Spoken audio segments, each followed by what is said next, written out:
My name is Ashley, and this is Let's Talk Dispatch. I do.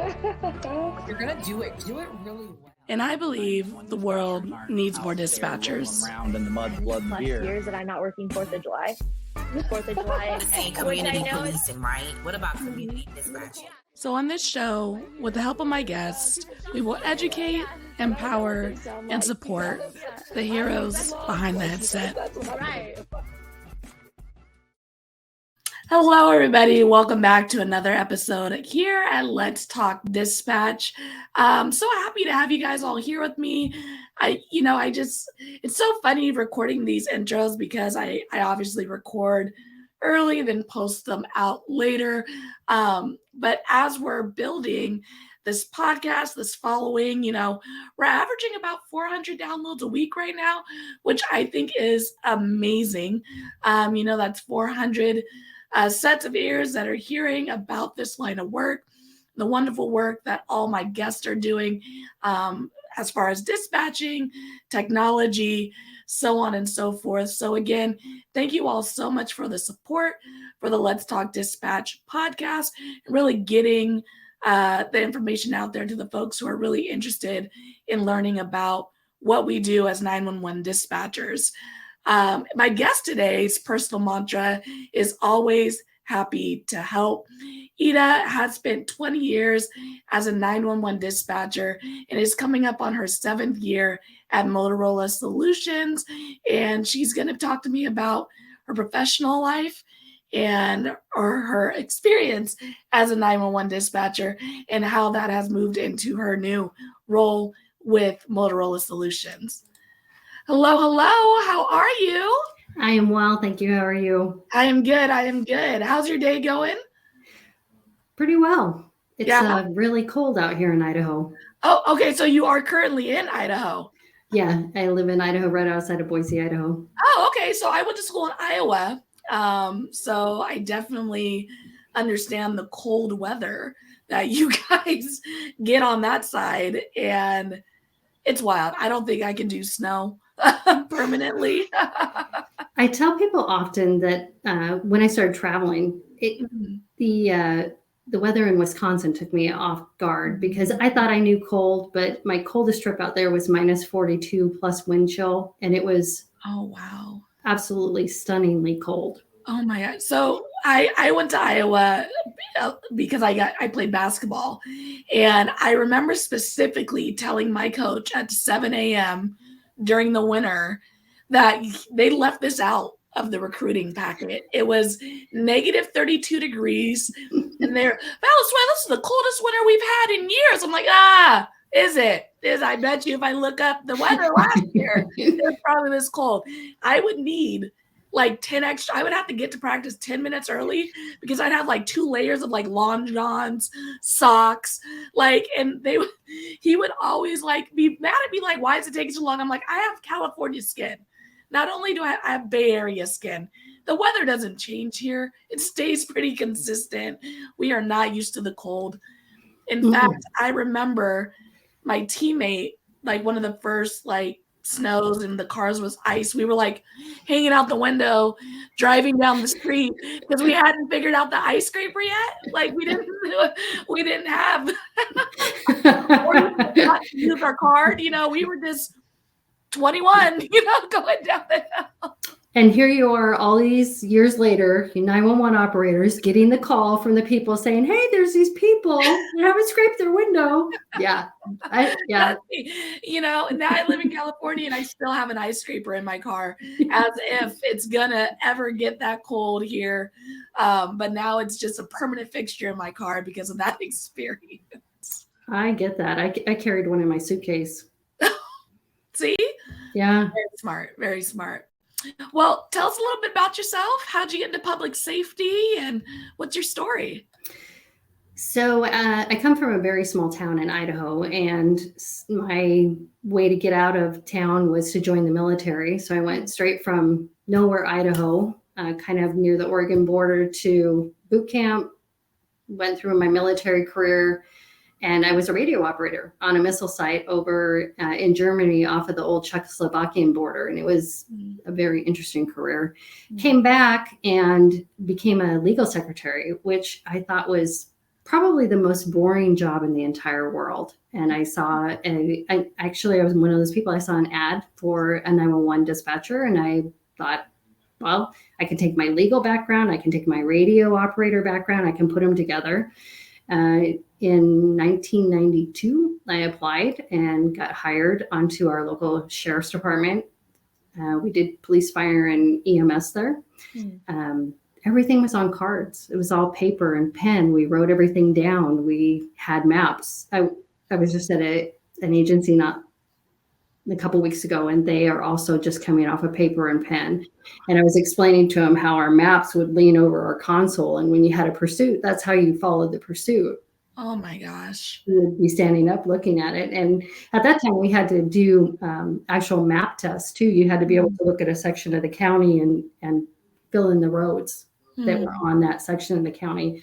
So it was just very different back then. But I took to it, and I liked it. I liked helping. I liked being a part of something bigger than myself. And I really liked the camaraderie in the whole public safety arena.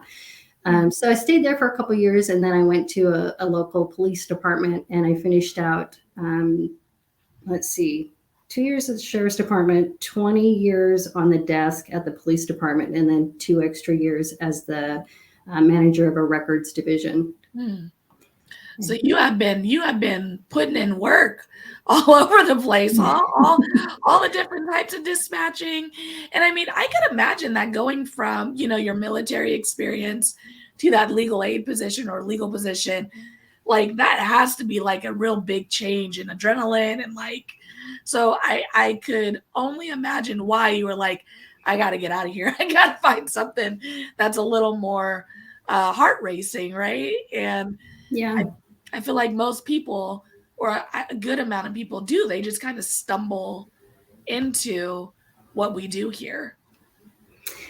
They do. It was also good for me because I was a single mom at the time, and I had a 2-year-old and 4-year-old, and it was 12-hour shifts were great. I had plenty of time off with my kids, and it was a good fit at that time. Yeah. So let's talk about the technology, because I have said multiple times, I don't know if I could have done this job without the technology we have today. Obviously, I grew up with MapQuest, that was my job in the car. My dad would print it out and I would read it. That was my task. So I have, I think, a little better understanding about maps than maybe folks nowadays who are coming up are, because they're a little more far out from it. But we had to do map books at my first agency. We had to know kind of how, just in case our tech went down. And it's crazy. I just don't know if I could follow a pursuit on something that isn't telling me where my officers are as well, And then you're depending on them to know where they are. They don't know where they are. No, they do not know where they are. I think that something that's really interesting too is that at the police department, when I started there, we dispatched fire as well. And we would have to look up a map page for them when we dispatched out a call. So you're taking the call, you're creating the call, and you're also looking up this map page for them. And I always thought, well, why aren't they looking up the map page? There's multiple people in their truck. Why am I looking at the map page? But yeah, we know how it goes. But right. Yeah, so it's very interesting to me. And I am a Star Trek junkie. I am completely upfront about that. And as a kid, I watched all this stuff on Star Trek that was, something we were never going to do, like talking into your watch. But today I'm looking at, agencies that are this agency that just came off of paper and pen, and they're going to a computer-aided dispatch center. And then through the last year with my team, I've been working with some software that is cloud-based, and it's for dispatch centers. And we have the technology that is coming into the modern day dispatch centers to me it's mind-blowing. There's the ability for a dispatcher to take a 911 call, and then if you're on your cell phone, she or he can send you a link, and you hit it and you can start videoing that crime scene, and that just drops right into evidence. There's the ability to have that 911 call being transcribed right as you're taking it, and have it highlight, watch for words and highlight, like if they have a gun, if there's shooting, and the amount of technology now that people are going to start being availed to as agencies start to transition more over to technical. I see, as I look in at dispatchers, it's going to change the way that they interact with the world. This concept of dispatchers answering the phone, that's what they do. They just answer the phone. They were already doing so much, whether you're working your foot pedal and you're listening, you're typing, you're listening to your partner behind you, you're looking at the map, all of that stuff already. But now we're giving you more tools, and it's good, but it's also very interesting. Mm-hmm. And I know, like, one of the fears I think that a lot of dispatchers have with this, I'm a technology person. Like, I love tech. I love hearing about new tech that's being utilized in our centers. And I know there's a lot of dispatchers who are nervous about the idea of like video dispatching. Like, you call 911 and you can see the person, like a FaceTime, right? But Right. with a 911 dispatcher. What are your thoughts on like that kind of technology? And is that something that might be coming sooner than later in our centers? And one of the things that I like about the product that I work with, it's called Citizen Input, is that the dispatcher doesn't have to look at it if they don't want to. They can have that still sent. It can still drop into the evidence for digital evidence, but the dispatcher doesn't have to be watching it as it unveils. And I was always one of those people in the center. I didn't want to look at pictures. I didn't want to see, I didn't go through mug shots. I didn't look at, things, but there's very different ways of thinking about that. Some dispatchers, if they're already, if that's something that they want to be involved in, this is really awkward right here. Sorry. No, you're fine. I like the fact that you don't have to look at it. You don't have to be engaged in that if you don't want to. Mm-hmm. And I think that's good to have those kind of safety nets, right? Because I think in this line of work, there's a lot of things we don't have control over, including the trauma we're exposed to. So if there's something that we can limit or manage or,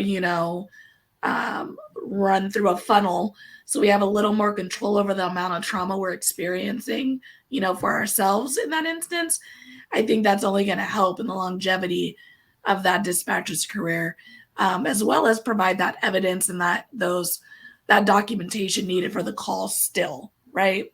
Right. So what would you say is the biggest difference between the technology when you started versus now? So when I started, when we got our very first computer, it was, the big box computer, and it had a black screen with the green typing, the green print, and all we could do was just run people in-house from it. I am thankful that I was not part of the era where they had the ticker tape that the ATLs would come out on, and they'd have to read the ticker tape. I'm like, I missed that, thankfully. But now when you're in a dispatch center, when we look at technology like Rapid SOS, and you can see right there where your caller is calling from before you ever engage with that caller, being able to see the AVL, we didn't know where any cars were when I very first started. So I started in 1992. I don't think we had AVL till I don't even know when we got AVL. So they could be anywhere all the time. Just one of the things that I think about as I'm looking at consoles now is there's so much visual information available. You don't have to think so hard about what you're trying to track anymore, whether it's your calls are turning a color, they're moving on your screen. You can see where your cops are. Your map can zoom to where it needs to go. It's amazing now what technology can do for us. Mm-hmm. And I mean, even the technology that's coming out in the world, like last week, I had 2 calls from automated iPhones. Like, this caller has been involved in a crash and is not responding. Now, disclaimer, most of the time it's accidental and it can be quite bothersome. But when it is real, like, what awesome technology is that, right? That someone's calling for help when you can't yourself, and it's just like, when those drop in my hair, I'm like, this is great. Like, years ago, you wouldn't have thought that our phones would automatically, they would detect a crash. So not even the fact that you were like trying to call and it called anyways, like, it felt an impact. It's like, oh, that was a big impact, let me check on them. And they're not responding, okay, we're gonna call help. Like, that's insane. I was going to say, for me, it would be falling down on the sidewalk, and I'm trying to figure out how to get up without embarrassing myself further. That would be the impact right there. No, everyone is fine. Everything's fine. Don't send anybody. But I remember when that emergency call thing started showing up on my iPhone, and people were going, "It'll call you," or they were saying, you could hold down, I think the call button or something, and it would call, and I'd be like, "No, it won't. No, it won't." And so I finally tried it for myself, and it was like 911 emergency. I'm like, okay, on second thought, that does work. It does work. Oh, look at that. It does, yeah. But of course, I was a dispatcher, so I had to confirm for myself. Right. I hear you, because I mean, there are some things, even with the technology that we use, so I've been doing this for about 5 years now, going on 5 years. And even in the amount of time that I've been here, the tech, like the rapid SOS started coming out, the text to 911 started being a thing. Yes. Like, that has been in the last 5 years or so, that at least at the departments that I've worked at, I'm sure they've been trickling. But I worked at a pretty big agency in Sacramento, and we got it within the 4 years that I was there. So it's wild how long it takes for the tech to come to us. And then it's also amazing the tech that we are receiving, right? Yes. And there's a couple things I'm thinking about. I'm thinking about back, I took a call from a hearing impaired person, and they were reporting a reckless driver, and they had followed them. And I'm thinking about how long that conversation took us, because we had to go back and forth between me and the translator and the caller. And it just was a very long call. And this whole text to 911 thing is just so much faster. It really is. I have had people send me, links to their mixtapes, which, we don't get to listen to. So if you're sending that, refrain. But when they are, I've also had people report things that they're like witnessing at a bar, and they don't want to, call the, like, these people are drunk, they're starting into a fight, and they'll text it. And, for folks who aren't very familiar with the text to 911 realm, it's not available everywhere. So definitely make sure, that it is servicing an area that you are utilizing it in. If you do text to 911, it should kick back an error message of some sort saying it did not go through if it is not serviced in that area. But if you do utilize it, it's just like making a 911 call. They're going to ask what all the W's, where are you, what's going on? And I think that can be a little hard for citizens as well, because they're like, fight, and you're like, where? And then there's like this delay, and you're waiting as a dispatcher, and they're like, this bar, and you're like, okay, can you confirm the address? You still got to do all the steps. So if you are using that service, understand we still have to ask all the questions in the manner, because it can be a slower process, though safer for the person using it, or more accessible. Yes. And I think I just was listening to something the other day that said that the technology that brought about text to 911 was started with people who had hearing problems. And I was like, it's amazing how things that become very useful, they start in a different way, and then they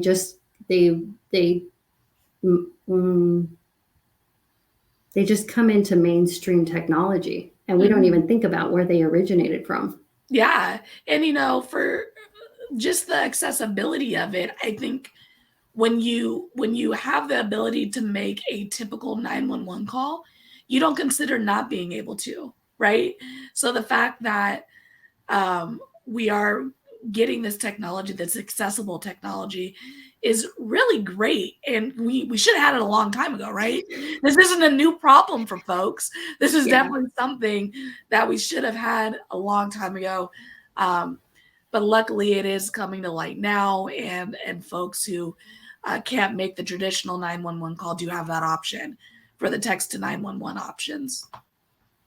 Yes, it's funny. It's interesting to me that you say, you have to ask all those same questions. And I'm thinking in my head, they don't like it when they call 911 and we have to ask all those questions. Just get somebody here. I know, but I still have to ask all the same questions. I know. I had a caller call recently, and they were reporting a reckless driver, and they thought they were intoxicated. And so whenever someone thinks someone's intoxicated, I always like to clarify why they think that, right?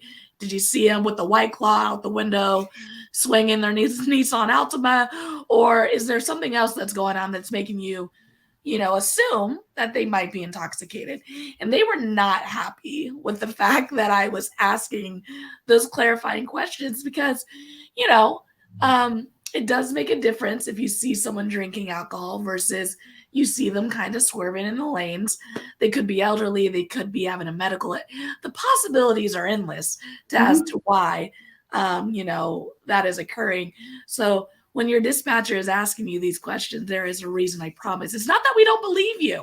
We believe that you believe that person is intoxicated. What I'm trying to figure out is what made you get there so I can communicate that to the folks I'm going to send this to. I promise I care just as much as you did to make the phone call. That is why I'm asking the questions. But people do get frustrated with the line of questions that we have sometimes. They do. And then I also am thinking, and that person that you're giving that call to is going to ask you as well, can you tell me why they think they're intoxicated? Look, the units that I'm dispatching to are going to ask 400 more questions than I ask you. So I promise, this is for both of us. This is so when they ask me the silly question, I can say, I asked it. Yep. And it's funny. I've been out of dispatch for 6 years. It still sounds exactly the same. Oh my gosh. And so, or I will answer the question already in the initial dispatch, and then they'll ask me the same question. I'm like, all right, you weren't listening to me. That's cool. I'll go again. We'll tell you again. It's a silver Nissan Altima with,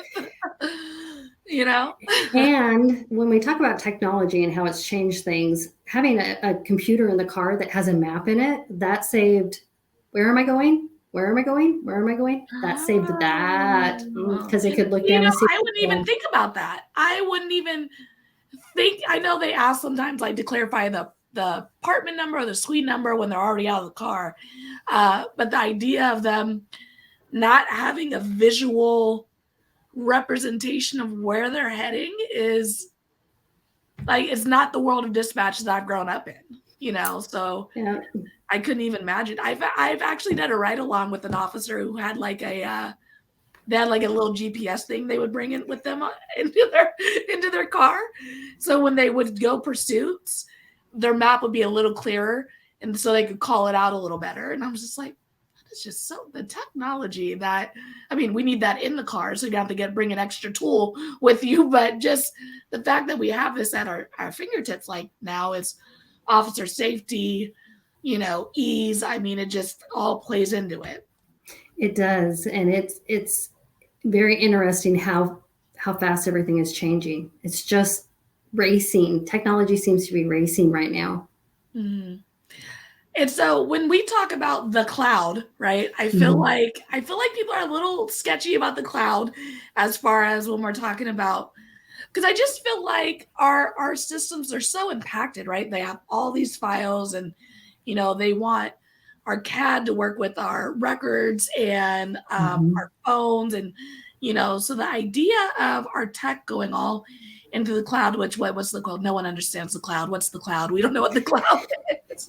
Like what is the, I would say, benefit of a department choosing? Because I think a lot of departments are having this debate, right? When we're talking about upgrading their systems or switching to new CAD systems, going cloud-based or not. What is the benefit or the difference with the cloud-based systems that are available now to dispatch centers? I think I heard a statistic that during the pandemic, 29% of dispatch centers were able to go remote. And if you're in the cloud, you can go remote without having to have those physical connectors. Now, you still have the considerations for you have to be able to, have it secure. You have to have NCIC protections and all of that. And I had heard that, dispatchers that were working from home had to have a place where they could lock the room up, only they had access to it. But the cloud makes it so much more versatile. So if I talk Motorola, and let me just clarify, I am not a techie person. I love technology. I love to teach software, but if you had me hooking up networks, we'd be in big trouble. I just want to clarify that. But it allows, we used to be able to hook up a lot of Motorola solutions softwares to each other, but now we can connect to even more third-party solutions. As long as they'll let us access their software, we can connect across several of our cloud products, which is, again, it allows I always tell people I'm not ever trying to upsell them because I understand and I appreciate that the fact that agencies have to get money, a lot of money from their citizens for software, and they want to get their money's worth out of it. And nobody wants to be replacing things all the time. So if we can take what you already have and we can connect it to another solution that makes it easier for you to do your job at your console, that's a win for both sides of the table. Definitely. I think that's amazing. And when you say this stat about remote dispatching, I heard that too, that a lot of folks were doing the home dispatching and just some departments did it. And I was just like, I could not, could you imagine dispatching in your PJs? Like just chilling on, my brain goes to like the worst calls ever that I've ever experienced. And I'm like, could I imagine taking that call in my living room? At least like when I'm in my center, I can like stand up and mute and yell, like, send them this way, or like something's going on. I can alert the folks. But if I'm just yelling and my dog's the only one in the room, I'm just I would be anxious because I like the team aspect and the support. But I can take a non-emergency calls from my couch all day long. I think that's something I'd sign up for. I don't know how I would have been at it. Even I've been working from home for a year and I still get dressed every day to go to work because I need that mindset. And I have a specific place I have to be in order to engage that fully without being completely distracted. But yeah, I can tell you that even when I started way back when, we all talked about being at home in that recliner that'll kick all the way back and our screens would be right here and we'd be able to be dispatching remotely. And it's still a dream out there, I think. Yeah. I mean, and I definitely think some centers can do it. I mean, I think if you're not so impacted with high priority calls after another, I definitely think it's a world that can exist. It's just a world I'm a little nervous for. I don't know if I don't know if I'm ready for all that trust, but we talk a lot, or I talk a lot about the success of projects often is about procedure and policies. How are we going to do it? We have tools. We can give lots of people tools. We can give you things that'll make things easier, but deciding how to do it, traveling across the United States, I've seen everything in hundreds of dispatch centers. And it's just very interesting to me how everybody sets things up differently. And I remember that for me, I always thought that everybody did things the same way I did. This is how we did it at my agency, so you must do it at your agency the same way. And when I started traveling around and meeting all these dispatchers and seeing all the different ways they did things, I was so stunned. Yeah. And I mean, even for me, I lateraled, from my agency to my current agency, and even just seeing the difference that occurs from those two agents, like I thought I had it down. At my last agency, I was like, oh, I'm the best dispatcher in the world. I'm great. And then I got to my new agency. I was like, I swear I was good at this before. I don't. Why is this so different, so difficult? Like, and it's true because everybody does think, even codes, my old agency did 9 codes. Only one of 2 agencies in my area who does it. And I, of course, started the one who does 9 codes. So then when the new agency I went to, I had to learn 10 codes. And I was just like, well, this is terrible. I got to learn this whole new language, basically. And at my old agency, we didn't run folks out. We had a warrants channel that did that.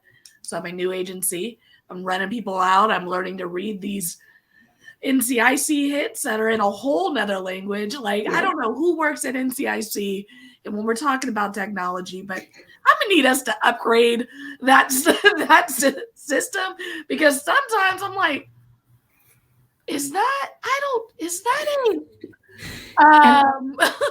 And then the long ones that just keep going, you're like, I think they're negative. Yeah.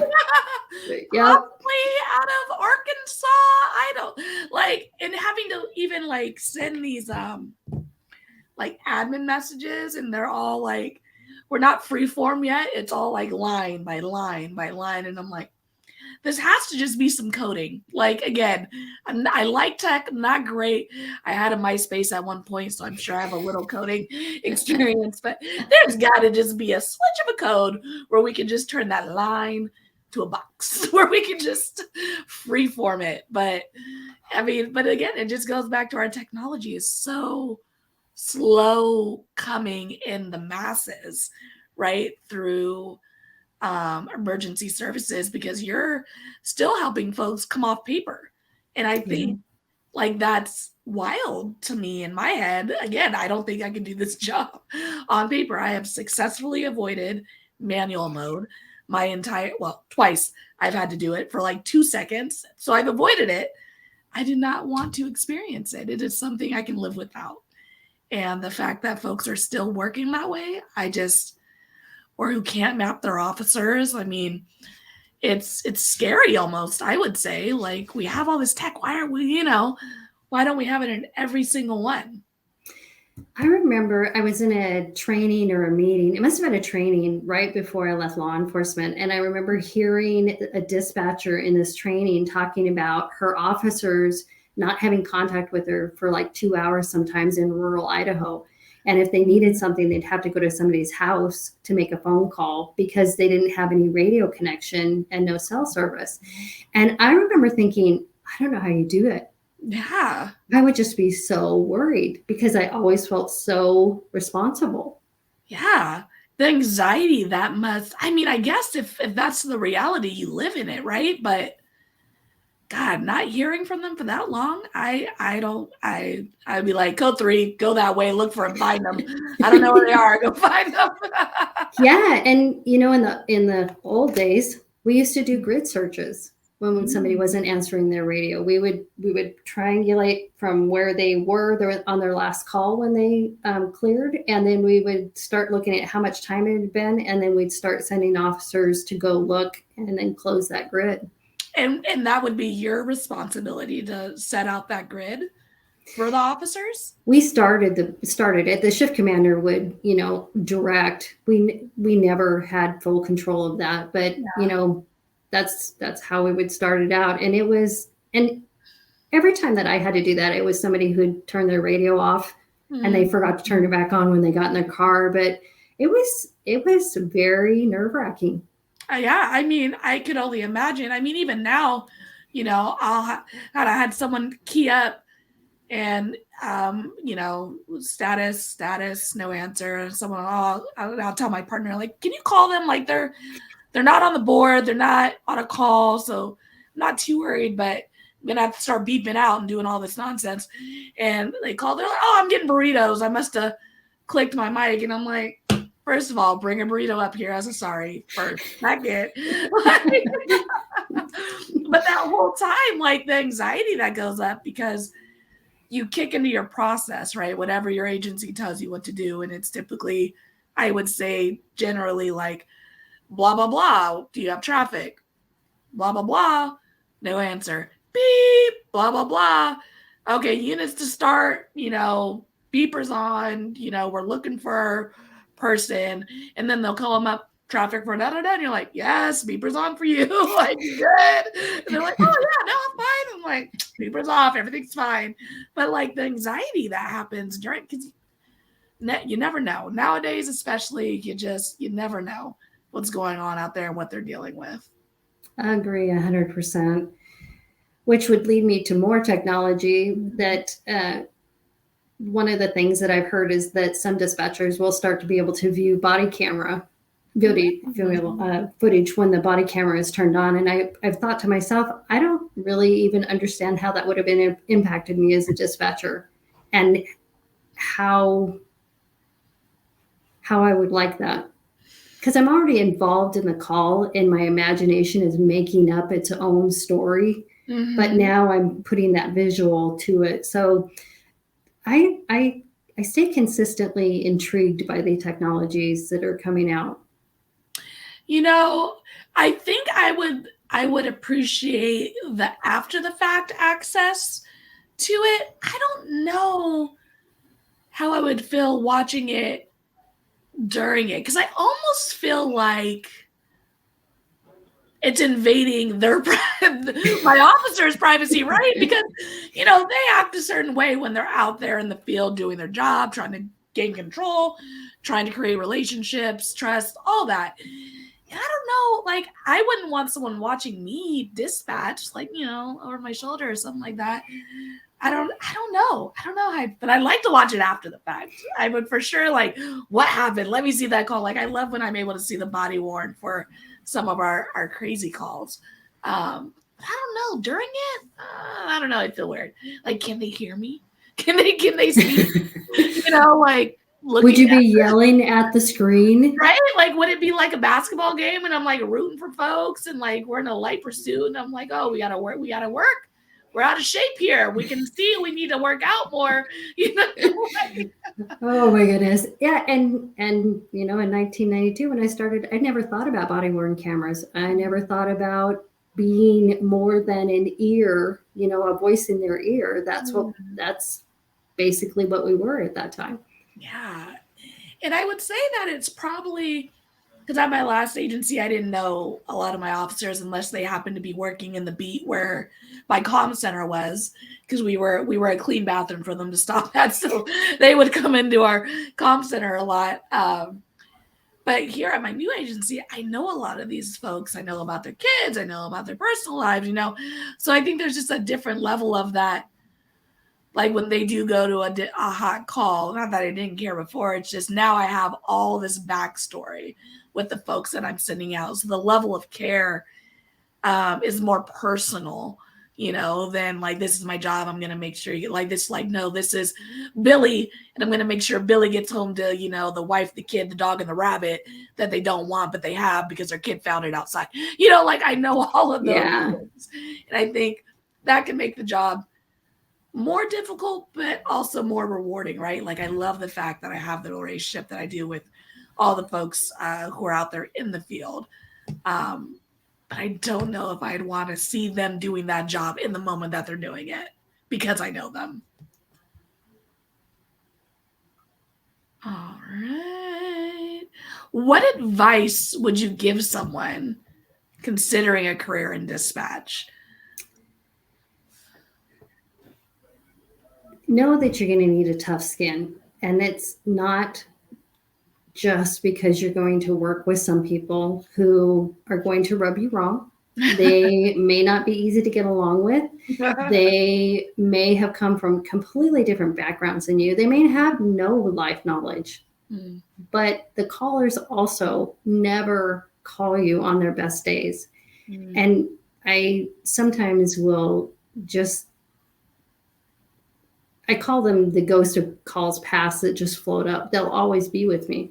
And no matter what I do, I was a part of that person's life during a especially traumatic event for them. And they became traumatic events for me too, because I was involved as part of that. So understand that even though dispatchers coming into the profession today are getting I hope they're getting a whole different education about building that resiliency, and they're getting better education about, hey, you got to take care of yourself. You cannot identify as I'm a dispatcher. You're a person who works as a dispatcher. And I think that understanding that when people talk to you about, really, you got to take time off. You cannot work tons and tons of overtime. You have to eat well. You have to get rest. Those are things that they have to really focus on if they want to have a long, fruitful career, because the inside stuff will get to you and the outside stuff will get to you. Definitely. It's so true. And with all that being said, how do you feel the job has changed you? I mean, you've gone, from the military into this type of career, all the technology that changes in the world, let alone in the comm centers. How do you think this job has changed you? So I went from 911 and law enforcement, which law enforcement changed while I was in law enforcement. We had our police department shot at while we were at work. We had a homemade bomb put right outside of our dispatch center. We had to cross the street to go to where we parked, and we were scared of that. Thankfully, we got a new building before I left. And so we already had some of that, but I went from law enforcement, where you have this, super hyper vigilance, to traveling across the United States 42 weeks a year. And everybody, to me, is possibly doing something. I'm always hyper vigilant. I'm always watching. I'm always anticipating. I'm always trying to make sure I'm not putting myself in situations where I'm going to have problems. My favorite story about this is I'd been out on the road as a trainer. We would go mostly by ourselves if we were training. If we were doing go lives with the software, then we went with a team, but you'd still get assigned to night shift. And I was working at this agency outside of Matson, Illinois, which is in the Chicago area. And I was working the night shift. And I think we were scheduled, I was training till I think 3:00 in the morning. And they told me, do not go behind the hotel where you're staying, because that's where most of the violent homeless are. So, where is open to park when you get off work at 3:00 in the morning? I would just be like, I'm just going to pray myself into that hotel. I was really quiet.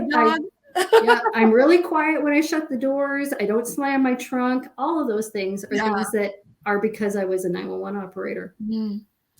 It is so true, because even like my fiance, like we have this debate all the time. I'm like, take your phone with you. You can go outside, you'd walk the dog, go in the mailbox. Why aren't we bringing our phone? I mean, I don't, such a simple thing. You never know what's going to happen. And they're always like, it's going to be fine. I'm like, but yeah, and there is the possibility that it's not fine. My husband goes to the store, comes home. I have the door locked. He's like, why do you lock the door? Right? Because I'm in the house by myself. Oh my God. Yesterday I came home. I worked my short day. So I only worked 6 hours, and I came home. So I probably got home around 12:30. And I go to open the door, and it's like slightly open. Like it's like they tried to close it, but it didn't close all the way. And I open the door, and they're on the couch, like eating. And I'm like, are we just letting anybody in here? Like, what is going on? They're like, oh, I guess I didn't close it all the way. And I'm like, what do you mean? And your dispatcher brain already went to, oh my gosh, there are so many things that could have happened. Right? And in our area, because we're in the Bay Area, there's a lot of unhoused folks who kind of roll around right next to the dumpster in our property. Like, come on, man. It'll just take someone to, is that slightly open? So we always have like the awareness. It's just not on the same level as I would say a dispatcher's. Exactly. Yes. Oh, man. All right. So I think one of the final questions I want to ask you, and it's something that I think a lot of folks who have been in the game a long time, and when they're thinking about what to do next, is what has life after dispatch been like for you? You finally pulled that trigger and you left actually answering 911 calls. Of course, you're still in the realm and helping folks in centers and bringing that technology with Motorola into our centers. But how was that change for you, and how has it been since making that change? It was difficult. When you leave an agency, it's often like getting a divorce because they stay in the same routine. They're still showing up, they're still going to calls, and you're not on the inside anymore of what's going on. And when big cases happen, you don't really have anybody to call and go, what happened with that? Because you're not on the in anymore. And that was super hard for me. Especially after being with these people for 22 years. I went from a agency that's like what you're talking about. We had, just a few sworn, we had just a few dispatchers. We knew their wives, we knew their kids, we knew all about them. We had, I think, 3 people on a shift when I started there. And one of them was a lieutenant, a sergeant, and then a patrolman. And when I left, we had 4 shifts of 8. Wow. That we were running per day. And so we had the reverse. We went from this family structure where we all knew each other to we didn't know anybody. People we just didn't get to know them. And part of it was because when they built the new police department, patrol was on the 1st floor and dispatch was on the 3rd floor. So patrol's not coming up to the 3rd floor. So True.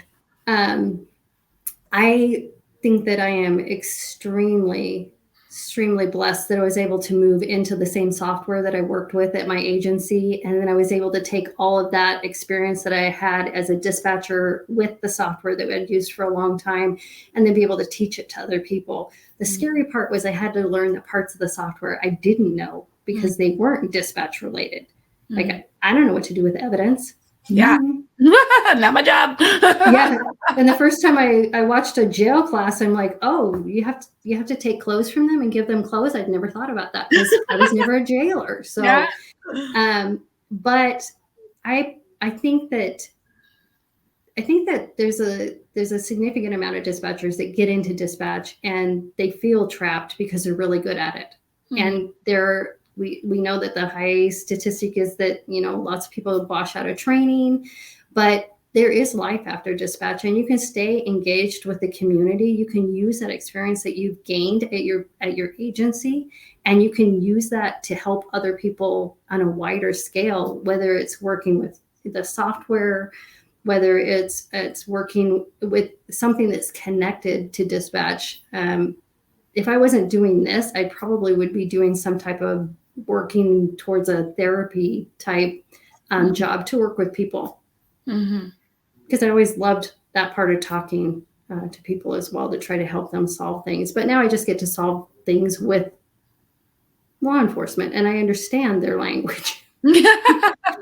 So I always encourage people. I always say there is life after dispatch. It's just hard to think about it because we get locked into sometimes it's a good paycheck. Sometimes it's not a good paycheck. It is, your holidays, it's your benefits. It's shifts. 12-hour shifts for me as a single mom were great. Yeah, I can imagine. Like, I get Christmas Day off this year, and for the first time in like 5 years, I'm getting weekends off during my next shift cycle, and I'm like, this is wild. Like, this is a whole new world. But it's so true. Like, there are such benefits that can get us locked in. Then if you are a dispatcher who is in the place of you're feeling burnt out, you're feeling like, every single call is a bother rather than helping folks, like you said, there is life after dispatch, and there are these wonderful companies like Motorola Solutions that really value the experience and the knowledge that dispatchers have gained over their career, and they do find value of putting them into roles to help affect other comm centers within their technology. which I think is awesome. And it's something that I am learning more about by doing this Let's Talk Dispatch stuff, right? You know, I'm meeting folks that are working at these different companies, and that's another reason like I like meeting with especially businesses, because people might want to be done with answering 911 but still want to be in this line of work in some way, shape, or form, and don't know how to do it. And us having this conversation may have someone go apply for Motorola Solutions, you know, and I think that's awesome. Absolutely. I think one of the other things that I just would chime in is that when we talk about burnout, I think one of the other things that new people should know is that you're going to hit walls. Mm-hmm. If you're going to have a long career, can I just say that these women that are retiring from dispatch, they have my complete respect. These women and men, I'm so in awe of them. Mm-hmm. But they had to go through their burnout times too, and they had to find a way to continue past that. So you have to be able to anticipate and know that you're going to hit those walls, mm-hmm. and you can work through them if that's something that you want to continue on with. There's no shame in leaving dispatch, even though I think all of us feel a little bit like, I'm not doing it anymore. Wow. But there really is life after dispatch, and it's been fun. I have so enjoyed meeting all these dispatchers, all these law enforcement folks around the country, and the travel has been amazing. Mm-hmm. So it's like having friends everywhere. It's the best. That's awesome. I mean, you know, the world needs more dispatchers, but we need happy dispatchers, right? We need folks to love what they're doing. Like you said, take care of their bodies, physically, mentally. I mean, it's all taxing. So I think it's important, and it's valid that we acknowledge all that when we're talking about getting more of these butts in the seats, because they are needed. But if it ain't for you no more, that is okay as well. Absolutely. And I just want to say, I think that what you're doing is amazing. I love your slogan. I think that we do need more dispatchers. I think that the dispatchers of the future are going to look a little different. Mm-hmm. They're going to come in more technologically already knowledgeable, and they're just going to have all these really great tools. Yeah, they really are. Yeah, it's amazing to me. I think I'll be jealous. I want to be able to like dispatch like what is it, Tony Stark, you know, and the, you know, what if you go there. All right, I got 911 call coming in, you know. Yeah. I'm all for that. I'm going to be like 100 years old in the centers, like playing with that technology, you know. I do. I 100% do. And when I moved over to this new software, I was like, I don't know. And then I was just like, I'm in. I'm 100% in. So awesome. Well, thank you so much, Eda, for coming out and chatting with me today about all this awesome software. If folks want to talk to you more about Motorola Solutions, where do they go? How do they get in touch? They can email my personal account, which is edabeams@icloud.com. And if they're already Motorola Solutions customers, they can get more information through their customer success folks. Awesome. Perfect. All right. I'm going to kick you out, and I'll be right back with you. All right. All right, everybody. Thank you so much for joining us on another episode here. Let's Talk Dispatch. Eda, thank you again for joining me today, telling me about your awesome career, and just really acknowledging and educating me about how far our technology has come as 911 dispatchers over the years. I really enjoyed learning about that. I really enjoy technology, and I'm really excited to see what the future holds for tech and 911 dispatch. Of course, like, subscribe, tell a friend, check out our Patreon, and until next time, stay raspy, everybody. Thanks for joining us on today's episode of Let's Talk Dispatch. Don't forget to subscribe on YouTube at The Raspy Dispatcher, follow us on Instagram, and check out Let's Talk Dispatch anywhere you listen to podcasts. I'll see you next